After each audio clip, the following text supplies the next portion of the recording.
Hi, this is John Rector, and today I'm going to talk to you a little bit about fishing a stick bait or a Senko. Now, there's a bunch of different products out there. Yamamoto makes the Senko, of course. Yum has the Dinger. Bass Pro Shops has their Sticko, and the list and brands and names goes on for forever.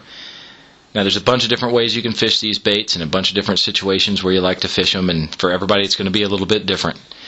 I'm going to cover a couple of the basic ways to fish them, and you choose what's best for you in the situation to throw it in. The first method I'm going to show you is a Texas rig. Now, this is a 2/0 Gamakatsu extra wide gap hook, and this is a Senko bait. Now, what I'm going to do is I'm going to take my hook, take my bait, I'm going to run the hook just to the bend there. I'm going to pull my hook through, I'm going to slide it around. I'm going to take a measurement here because I want this bait to be really straight. It's very important. It gives it the great action here. I'm going to push that hook back through.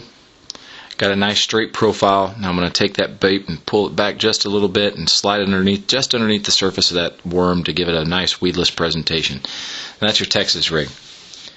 Now, the next method I'm going to show you is the wacky rig. Now, the wacky rig hook I like to use is this one here. It's a Gamakatsu wide gap finesse hook. Has a little plastic weed guard on there that, again, won't keep all the weeds off of there or anything else, but it does sure help when you get into those real weedy situations. You're not cleaning your hook quite as often as you would be if you were fishing just a exposed hook with this thing here. Now, what I like to do is take my Senko. I like to feel it, find that middle point where it's just right in the middle. Take my hook, slide it through, slide that weed guard right over the barb there, and there you go. You have a nice balanced presentation. That sucker's going to fall and shimmy through the water, and the bass just aren't going to be able to resist it.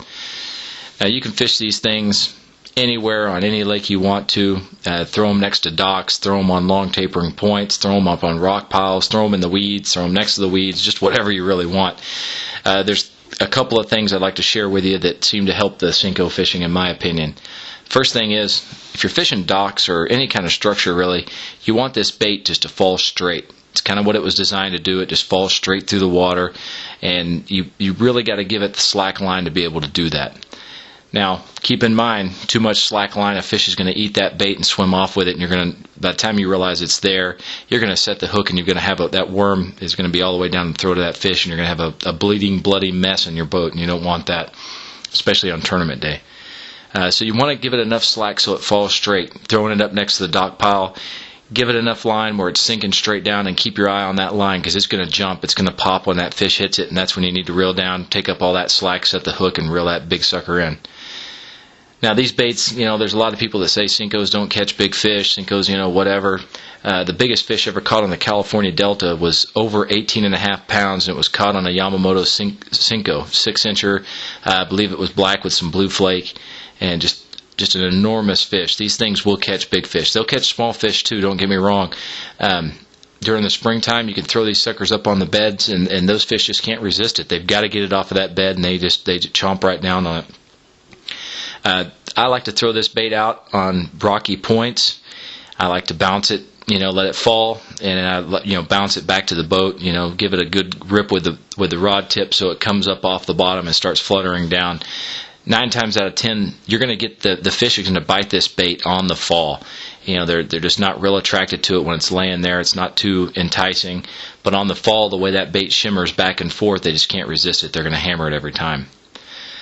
On places like the California Delta or Clear Lake, I like to take this bait and I like to throw it on the back side of the weeds, next to docks or riprap banks, stuff like that, and slowly work it towards the weed edge. Maybe pull it through the weeds a little bit. It's also really good on the outside weed edges. Those bass will sit on those weed edges looking for bait to go by, and this just really represents a dying bait fish really well.